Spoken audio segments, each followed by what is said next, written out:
Assalamualaikum warahmatullahi wabarakatuh. Salam sejahtera untuk kita semua.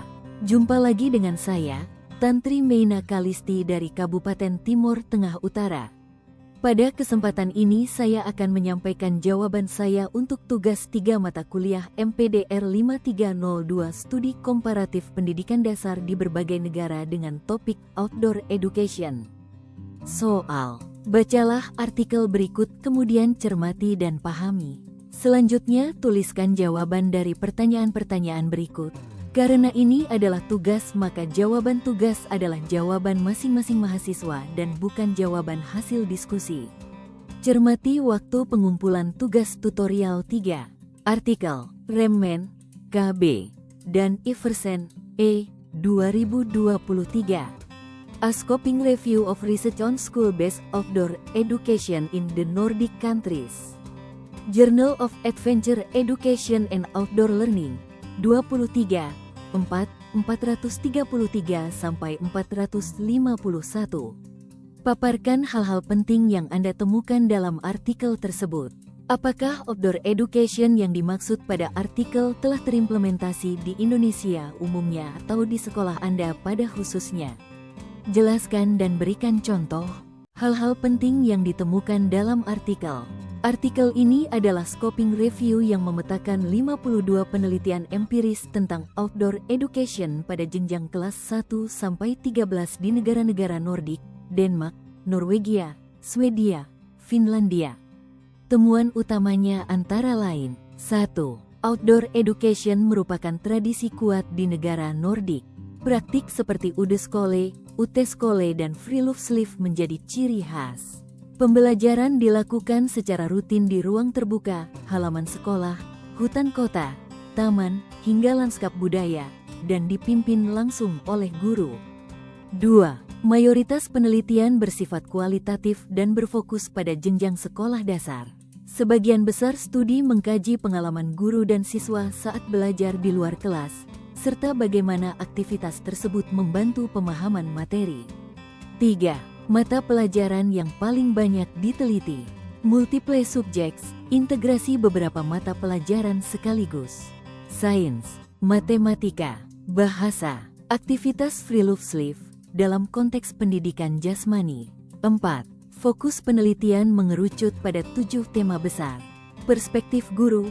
Guru merasa pembelajaran luar ruang membawa manfaat seperti hubungan sosial yang lebih baik dan meningkatnya motivasi belajar, tetapi ada juga tantangan seperti keamanan, waktu, dan perencanaan. Nature of Outdoor Education menggambarkan filosofi, karakteristik, dan praktik ideal pembelajaran luar ruang. Well-being Outdoor Education terbukti meningkatkan aktivitas fisik, kesehatan mental, suasana hati, serta hubungan sosial antar siswa. Cognitive learning, sebagian studi menunjukkan peningkatan hasil belajar, misalnya membaca dan sains, meskipun dampaknya tidak selalu signifikan pada semua mata pelajaran. Teaching and learning processes, beberapa penelitian menunjukkan bahwa kualitas desain tugas dan keterhubungan antara kegiatan kelas luar kelas sangat menentukan efektivitas belajar. Digital resources, masih sangat sedikit studi yang meneliti penggunaan aplikasi atau perangkat digital dalam pembelajaran luar ruang. Sustainability Education Outdoor Education membantu siswa memahami isu keberlanjutan melalui pengalaman langsung dengan lingkungan. 5. Kesenjangan penelitian yang diidentifikasi. Minimnya riset tentang jenjang sekolah menengah atas. Perlu penelitian yang mengkaji proses belajar secara lebih mendalam, bukan hanya hasil akhirnya. Penggunaan teknologi digital dalam outdoor education masih sedikit diteliti. Belum banyak studi yang memasukkan perspektif multikultural.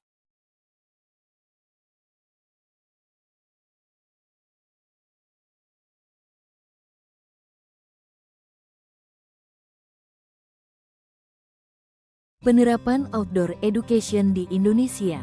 Pada praktik sehari-hari, Indonesia sudah mengenal pembelajaran luar kelas, tetapi belum seintens dan sesistematis praktik di negara Nordik. Implementasinya biasanya muncul dalam bentuk 1. Field trip atau karya wisata. 2. Pembelajaran berbasis lingkungan di mata pelajaran IPA/IPS. 3. Proyek P5, Kurikulum Merdeka, seperti eksplorasi lingkungan sekitar. 4. Program Adiwiyata. 5. Praktik kelompok di area sekolah, taman sekolah, halaman, kebun sekolah. Namun karakteristik khas outdoor education ala Nordik yaitu rutinitas mingguan, integrasi lintas mata pelajaran, dan filosofi Friluftsliv, kedekatan dengan alam, belum sepenuhnya berkembang. Contoh implementasi yang umum terjadi di sekolah Indonesia. 1. Kegiatan identifikasi tumbuhan di halaman sekolah, IPA, siswa mengamati daun, akar, sifat makhluk hidup, lalu mencatat hasil pengamatan. 2. Pembelajaran geografi, IPS di lingkungan sekitar sekolah. Siswa memetakan permukiman, kenampakan alam, atau aktivitas ekonomi di desa, kelurahan. 3. Proyek P5 bertema Gaya Hidup Berkelanjutan. Misalnya membuat kebun sekolah, budidaya sayur, atau audit sampah. 4. Outbound pendidikan karakter. Biasanya dilakukan oleh SD SMP sebagai bagian dari pengembangan diri. 5. Kegiatan pramuka. Walaupun bukan mata pelajaran, pramuka sering digunakan untuk melatih kemandirian, observasi alam, dan pembelajaran berbasis pengalaman. Implementasi di SMPN 1 Atap Nunhala.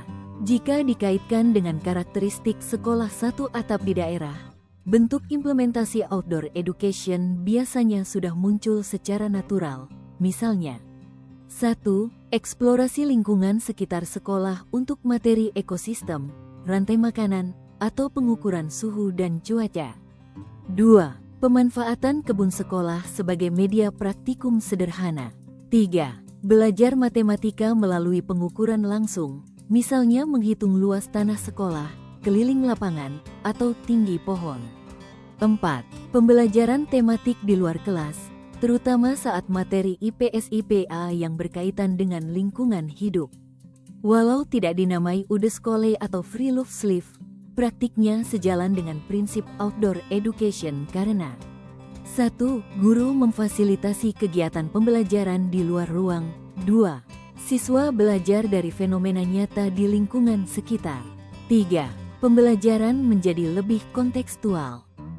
Kesimpulan, outdoor education di negara Nordik memiliki tradisi kuat dan terstruktur, serta terbukti memberi beragam manfaat bagi pembelajaran dan kesejahteraan siswa. Di Indonesia, praktik belajar di luar kelas sudah ada tetapi belum menjadi rutinitas terintegrasi seperti di Nordik. Meski begitu, banyak kegiatan sekolah, terutama berbasis lingkungan dan proyek, sudah mengandung unsur outdoor education dan dapat dikembangkan lebih jauh.